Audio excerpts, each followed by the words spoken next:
Washington, as the two companies developing commercial crew systems reiterated that they were on schedule to carry out test flights later this year. A government analysis of schedules concluded those vehicles may not be certified to carry NASA astronauts until late 2019 or early 2020.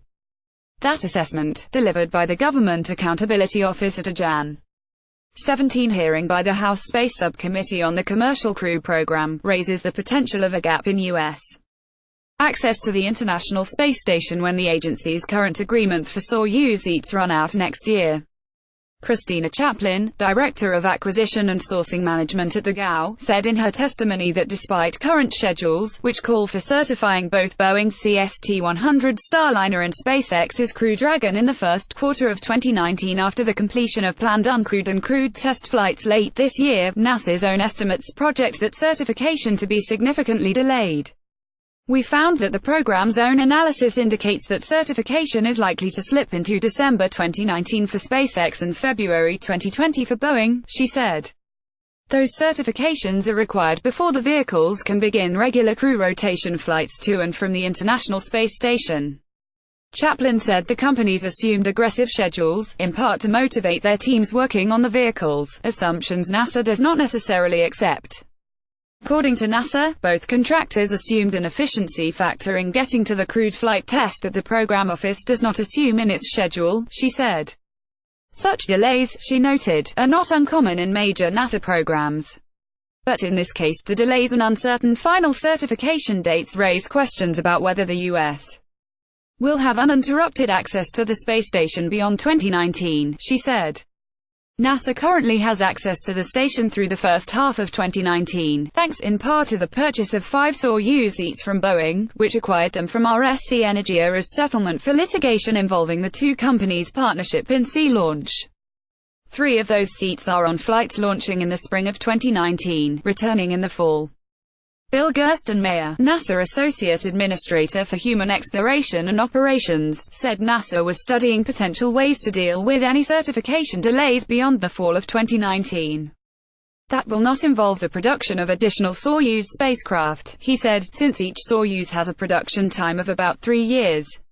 We are brainstorming ideas to provide additional schedule time, if needed, he said, without elaborating. The ISS program is looking at ways to maximize ISS operations while allowing for some delays in launch dates. He emphasized that NASA would not succumb to schedule pressures to make changes that could adversely affect safety. NASA is aware of the schedule, but not driven by the schedule, he said. Patricia Sanders, chair of the agency's Independent Aerospace Safety Advisory Panel, concurred. Despite the volume of remaining work, the technical challenges and the upcoming end of the Soyuz transportation for U.S. crews, the panel sees no evidence that the program leadership is making decisions that prioritize schedule over crew safety, she said. Despite the assessment from the GAO, representatives of Boeing and SpaceX expressed confidence at the hearing about their latest schedules. Updated versions of the commercial crew flight test schedule, released by NASA Jan. 11, call for an uncrewed CST-100 Starliner flight in August followed by a crewed mission in November, a timeline unchanged from prior assessments. We have high confidence in our plan, said John Mulholland, Vice President and Program Manager for Commercial Programs at Boeing Space Exploration. He said he believed the vehicle would be certified by the spring of 2019. SpaceX is planning an uncrewed flight of its Crew Dragon in August and a crewed flight in December. SpaceX's schedule represents a slip of 4 months from its prior schedule for the 2 test flights. Hans Koenigsmann, Vice President of Build and Flight Reliability at SpaceX, said the company had completed most of the technical development of the Crew Dragon vehicle, and was confident the company could meet the latest schedule. However, he, like Mulholland, emphasized safety over schedule.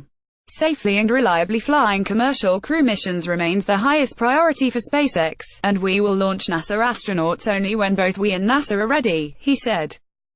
SpaceX in particular faced tough questions from some committee members, who questioned the company's ability to safely transport astronauts given the failures of 2 Falcon 9 launches and uncertainty about the outcome of the company's latest launch, of a classified payload known as Zuma, Jan. 7. Koenigsmann reiterated previous company statements that the Falcon 9 performed as planned on the Zuma launch. He also noted that, in the case of the June 2015 launch failure on a Dragon cargo mission to the ISS as well as the pad explosion during preparations for a static fire test of a Falcon 9 in September 2016, astronauts could have safely escaped using the abort system on a Crew Dragon spacecraft. Some members expressed concerns about both the safety of commercial crew vehicles and schedule delays, as well as worries that they could result in increased costs for NASA even though the agency's commercial crew contracts with the two companies are fixed at price. With the end of the ISS on the horizon, the clock is ticking on maximizing the return on the taxpayers' investment, said Rep. Lamar Smith R. Texas, chairman of the House Science Committee. He cited delays in other NASA programs, such as the Space Launch System and Orion, as cause for broader concerns. NASA and its contractors must restore American confidence in their ability to deliver safe, cost-effective leadership in space. However, another senior committee member, Rep.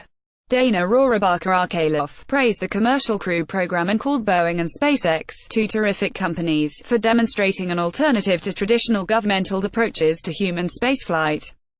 This program has saved money. We've got different approaches that are now being proven. So it looks like the program is going along as we thought it would, even though there have been glitches. Business missions Boeing Commercial Crew born NASA SpaceX.